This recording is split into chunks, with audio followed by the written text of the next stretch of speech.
Many of you already know this, but so many folks are drowning under the weight of credit card debt as the number of accounts with delinquent balances has more than doubled since 2021.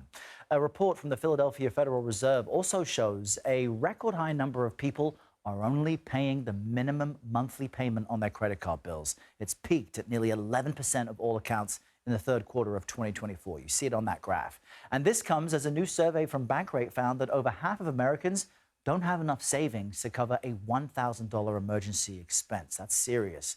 Here to help break this all down is Ted Rossman. He's a senior industry analyst at Bankrate. Ted, I always advocate for people I know to never make just the minimum payment. Help us understand what the risks are for consumers who only pay that to their credit card. The typical minimum payment formula on a credit card is just 1% of the balance plus interest every month.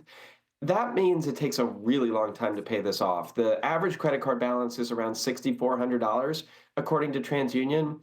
Well, if you make minimum payments at the average interest rate, which is around 20%, you're going to be in debt for 18 years and you're going to end up paying about $9,300 just in interest. So we really want to pay it off much more quickly than that. And we know many folks avoid making the minimum balance, but life circumstances change. And I know that delinquent balances tend to worsen year over year. So do we expect this to increase, and why?